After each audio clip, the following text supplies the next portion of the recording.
it going? I'm Terry Jensen. I'm the pastor of First Baptist Church, and we're here through the week. Yeah, it's Monday. So, how was your weekend? Was it good? I hope it was. Tell you what, it's turning kind of cold, isn't it? It was, I had to turn the heat on yesterday.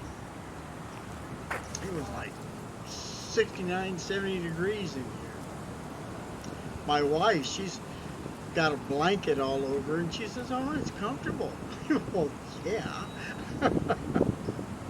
So we've been trying to, augment your toolbox, your Christian life toolbox, with some quotes from uh, C.S. Lewis, and I want to continue that a little bit.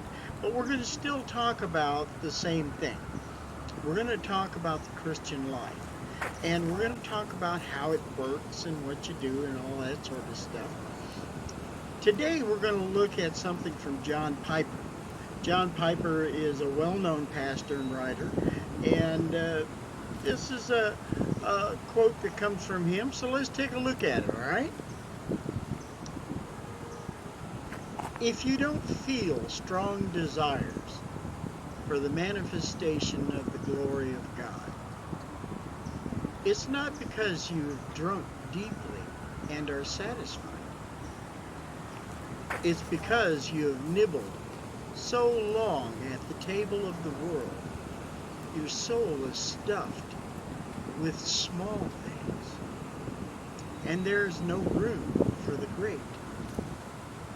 John Piper, A Hunger for God. You know, this is a troubling thing, that the world is so, well, the world's everywhere, right?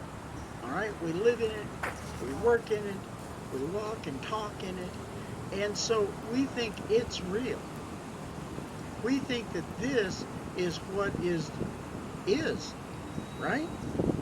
And the spiritual world, the sacred world, the world of God, well, that's something that's just nice. It's really cool.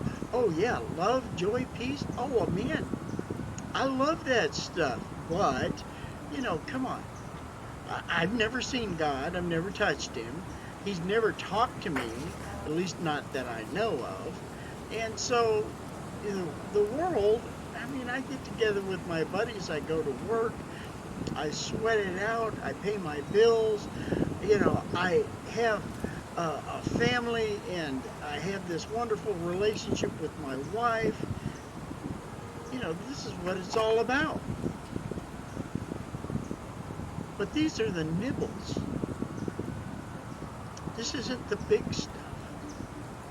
The big stuff deals with God. The world has taught us that family and work, responsibility, paying your bills, being a stand-up guy is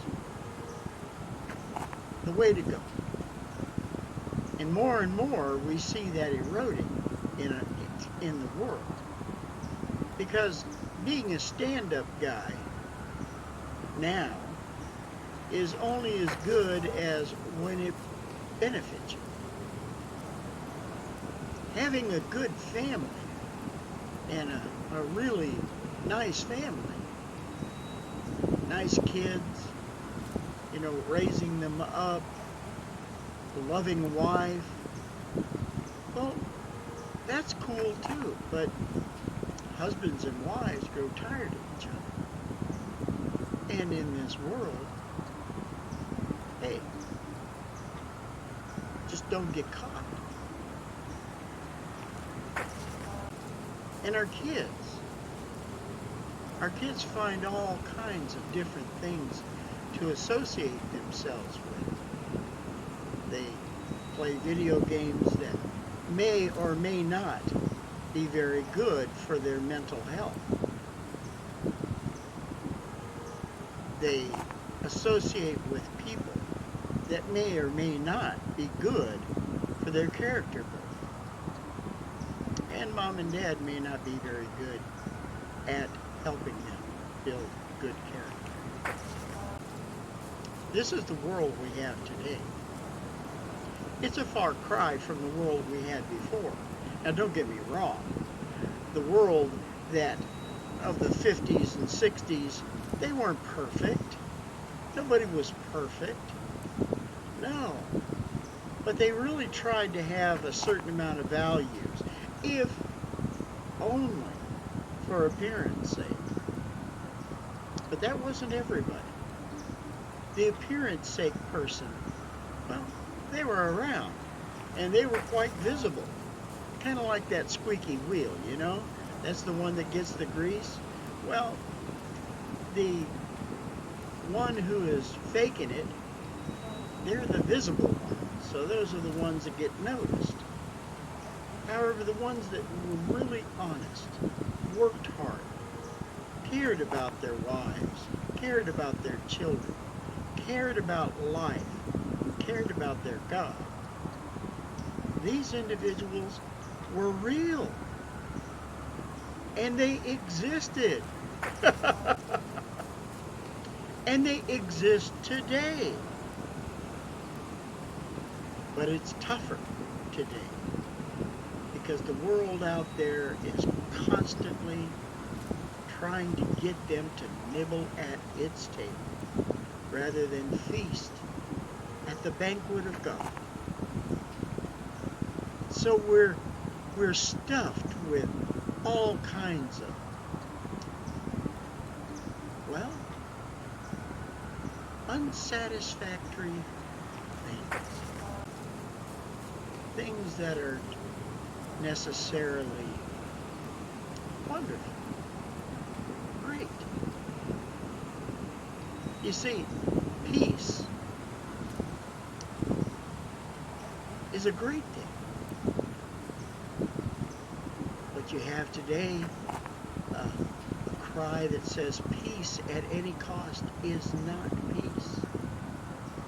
Well, that may or may not be true. But I think that peace is worth just about any cost. I don't believe that it's worth becoming a slave. I don't think that it's worth giving up your life in terms of, well, I guess I'm still talking about slavery, aren't I? But what I really want to say is that those things that are great, oftentimes the world just sloughs them and gives you bits and pieces of something that's not great, but something that's adequate. Jesus came to give us life and to give it more abundantly. That's not adequate.